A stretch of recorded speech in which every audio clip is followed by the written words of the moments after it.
The independence movement in India lasted an astounding 190 years.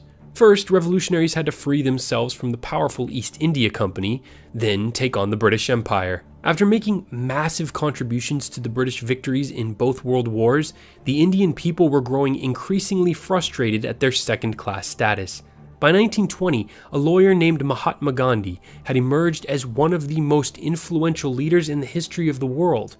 He energized and inspired the Indian people with his non-violent, non-cooperation movement, which included a spectacular 3.5-week protest march to the sea and multiple imprisonments for acts of civil disobedience.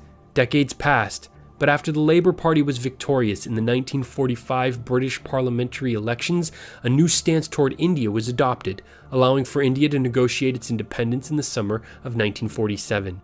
This was a bittersweet moment for Gandhi, for self-government came at a high price. Instead of remaining unified, British India was partitioned into two nations, India and Pakistan. The 1949 revolution was the culmination of the 28-year rise of the Chinese Communist Party. During World War II, the Communists formed an alliance with their rivals, the Chinese Nationalist Party, in order to defeat Japan. When the Japanese surrendered to end the war, the Communists and Nationalists rushed to take over territory and assets, and before long, they were fighting one another.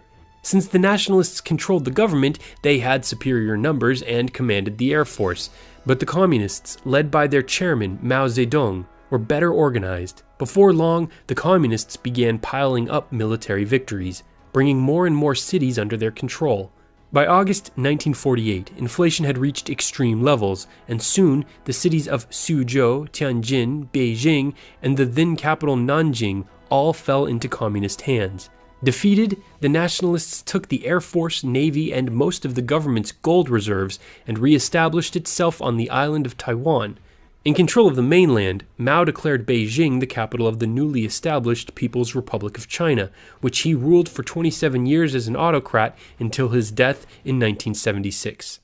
There were two Vietnams in 1946, a communist North and a non-communist South.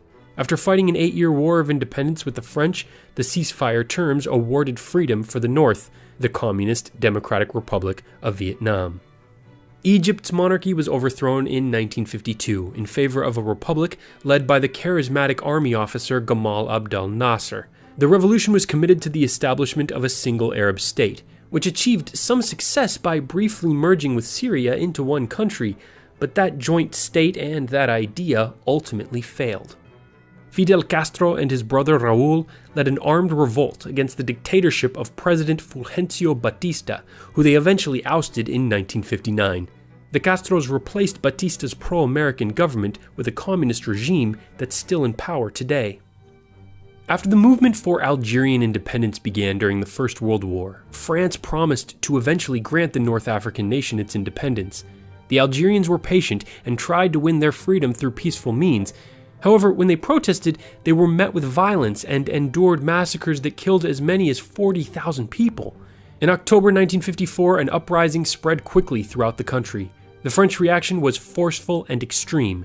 It poured more than 2 million troops into the 8-year war, including a one-time installation of 500,000 soldiers in the capital. But the effective use of guerrilla warfare, outbreaks of terrorism, and sustained rebel control of mountainous areas wore the French down. Charles de Gaulle, the president of France, eventually allowed Algerians to vote on their independence. The referendum passed with over 99.7% support.